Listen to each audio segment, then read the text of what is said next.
പരിപാലിക്കണമെന്ന് ബാധ്യതപ്പെട്ട ഒരു മുന്നണിയാ. ആ മുന്നണിയുടെ പോലീസ് നയം ഇതല്ല.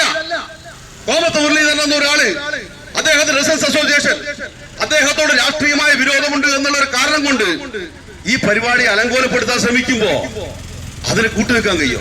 അല്ലെങ്കിൽ അതിന് കൂട്ടുനിൽക്കലാണോ പോലീസിന്റെ നയം? അപ്പൊ ഈ രൂപത്തിൽ ഇത് മാത്രമല്ല, ഇപ്പൊ വേറൊരു FIR ഇട്ടിട്ടുണ്ട്. എന്താണ് FIR? നേരത്തെ സൂചിപ്പിച്ചില്ല, ഞാൻ അതിന്റെ വിശദാംശങ്ങളിലേക്ക് പോകുന്നില്ല. ഇതല്ല, ഈ റിക്രിയേഷൻ സെന്ററിൽ എത്ര മണി വരെയാണ് നടന്നത്? ഈ പോലീസ് സ്റ്റേഷന് തൊട്ടു മുമ്പിലല്ലേ റിക്രിയേഷൻ സെന്റർ? എത്ര മണിക്കാണ് മൈക്കോഹൊക്കെ ഭഗവാൻ അറിയോ? 1 മണി വരെ ഉണ്ടായിരുന്നില്ലേ? എവിടെയല്ലായിരുന്നത്? പിന്നെന്താ മാന്തംകുള്ളിലെ പ്രത്യേകത? അടുത്തേക്ക് മാത്രം പോകാൻ എന്താ നിങ്ങൾക്ക് അതിന്റെ ചേതോവികാരം? ആരുടെ പിടിപണിയാണോ എടുക്കുന്നത്? എന്തിനു വേണ്ടിയാണ് ഈ ചെയ്യുന്നത്? ഈ ചെയ്യുന്ന തോന്നിയാൽ അവസാനിപ്പിക്കുന്നില്ലെങ്കിൽ ഇതല്ല ഈ സാഹചര്യത്തിലേക്ക് എത്തുക. അതാദ്യം മനസ്സിലായിക്കോ. പിന്നെ ഇടതുപക്ഷ ജനാധിപത്യ മുന്നണിയുടെ ഭരണകൂടത്തിന്റെ ഭാഗമായി നിന്നുകൊണ്ട് ഇതെല്ലാ കാലവും ചെയ്യാം. അല്ലെങ്കിൽ വകുപ്പ് ഭരിക്കുന്നത് കൊണ്ട് ചിലപ്പോ അങ്ങനെ ഉണ്ടല്ലോ, ആഭ്യന്തര വകുപ്പ് ഭരിക്കുന്ന ആളുകളെ തൃപ്തിപ്പെടുത്താൻ ഇങ്ങനെ ചെയ്ത് മുന്നോട്ട് പോയാൽ അതിന്റെ ഏറ്റവും വലിയ ഭവിഷ്യത്ത് ഈ 3000 ആളെ വെറുപ്പിച്ചല്ലോ. ഈ മാന്തംകുണ്ട് റെസിഡൻസ് അസോസിയേഷന്റെ ഈ ന്യൂ ഇയർ ആഘോഷവുമായി ബന്ധപ്പെട്ട് പങ്കെടുത്ത ആർക്കാണ് ഈ ഗവൺമെന്റിനെ പോലീസിനെ കുറിച്ച് അഭിപ്രായം ഉണ്ടാവുക? അല്ല, ഇങ്ങനെ FIR ഇടാൻ തീരുമാനിച്ച് എന്താ ചെയ്യാൻ കഴിയുക? ഇങ്ങനെ മുന്നോട്ട് പോയാൽ ഈ മുഴുവൻ ആളുകളെയും വെറുപ്പിക്കാനാണോ ഈ കേരളത്തിലെ പോലീസ്? ഇങ്ങനെ മുന്നോട്ട് പോകുന്ന സാഹചര്യം എന്ന് പറയുന്നത് അപലപനീയമാണ്. ഒരിക്കലും അംഗീകരിക്കാൻ കഴിയില്ല. കാരണം ഇതല്ല ഈ നാട് പോണ്ടത്. ഞാൻ നേരത്തെ സൂചിപ്പിച്ചതുപോലെ മനുഷ്യൻ ആസ്വദിക്കുകയും സന്തോഷിക്കുകയൊക്കെ ചെയ്യുന്ന, അല്ലെങ്കിൽ എന്തല്ല കേരളത്തിലെ ഗവൺമെന്റ് ഈ സമീപകാലത്ത് സ്വീകരിച്ച സമീപനങ്ങൾ എടുത്ത് പരിശോധിക്കുമ്പോൾ മനുഷ്യന് ഒരു ബുദ്ധിമുട്ടുമില്ലാതിരിക്കാൻ, നമുക്കറിയാലോ, ബീച്ചിൽ ഉൾപ്പെടെയില്ല ബാറിന്റെ സമയം നീട്ടിക്കൊടുത്ത ഇത്തവണ അറിയുള്ളൂ. മദ്യമായി ബന്ധപ്പെട്ട് അതിന്റെ സമയം 1 മണിക്കൂർ വർദ്ധിപ്പിച്ചു കൊടുത്തു. എന്തുകൊണ്ടാ? അപ്പൊ ആളുകൾ അവരുടെ പൊതുവത്സരവുമായി ബന്ധപ്പെട്ട ആഘോഷങ്ങളുമായി ബന്ധപ്പെട്ട് ഒരുപാട് റിലാക്സേഷൻ ഉണ്ടാകുമ്പോ ഒരു കാരണവുമില്ലാതെ 3000 ആളുകൾ പങ്കെടുക്കുന്ന പരിപാടിക്കകത്ത് ഇരച്ചു കയറുക, മൈക്ക് ഓഫ് ആക്കുക, തെറി വിളിക്കുക, ഈ പണി അധികകാലം മുന്നോട്ട് പോകില്ല. ഇത് കൊണ്ടുപോകാൻ പാടില്ല. ഇത് കേരളത്തിലെ ഇടതുപക്ഷത്തിന്റെ പോലീസ് നയമല്ല. കേരളത്തിലെ ഇടതുപക്ഷത്തിന്റെ പോലീസ് നയം എന്ന് പറയുന്നത് സത്യസന്ധമായും നീതിപൂർവമായും ഏതെങ്കിലും ഒരു രാഷ്ട്രീയ പാർട്ടി വകുപ്പ് കൈകാര്യം ചെയ്യുന്നു പറഞ്ഞാൽ ഇത് എല്ലാ കാലവും ഇങ്ങനെ പോകില്ലല്ലോ. എല്ലാ കാലവും പോവോ? അങ്ങനെയല്ല ചെയ്യേണ്ടത്. ഇപ്പൊ കഴിഞ്ഞ ദിവസം ലോകം മുഴുവൻ കണ്ട ഒരു വാർത്ത എന്താ?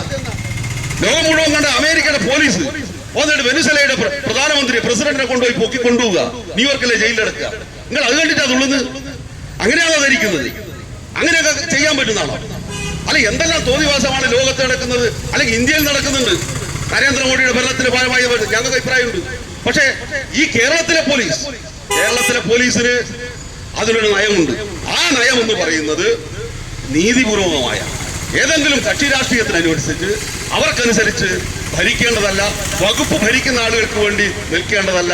നീതിപൂർവമായി യഥാർത്ഥത്തിൽ ഈ മാന്തംകുണ്ട് റെസിഡൻസ് അസോസിയേഷൻ ഈ നടത്തുന്ന മാർച്ച് എന്ന് പറയുന്നത് നീതിക്ക് വേണ്ടിയുള്ള സമരമാണ്.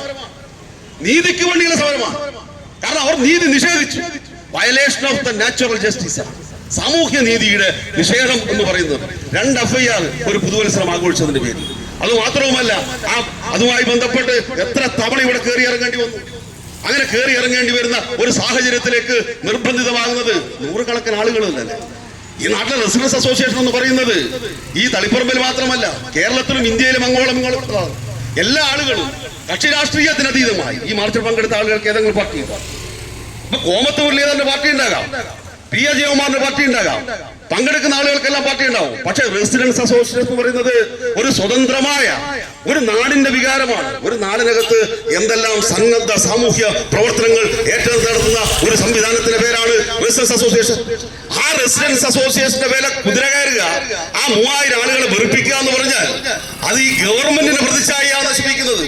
ഈ ഗവൺമെന്റ് നല്ല രൂപത്തിൽ ജനങ്ങളുടെ ക്ഷേമ പ്രവർത്തനങ്ങളും അതുപോലെ തന്നെ അവരുടെ സ്വത്തിനും ജീവനും സംരക്ഷണം കൊടുത്തുകൊണ്ട് മുന്നോട്ട് പോകുമ്പോൾ ഈ തളിപ്പറമ്പിലെ ചില ആളുകൾ മറ്റു പലരുടെയും താല്പര്യങ്ങൾക്ക് വേണ്ടി കുടിപണി ചെയ്യുമ്പോൾ പരമ പുച്ഛമാണ് നിങ്ങളോട്. ഈ സമൂഹത്തിന് പുച്ഛമാണ്, ഈ നാടിന് പുച്ഛമാണ്.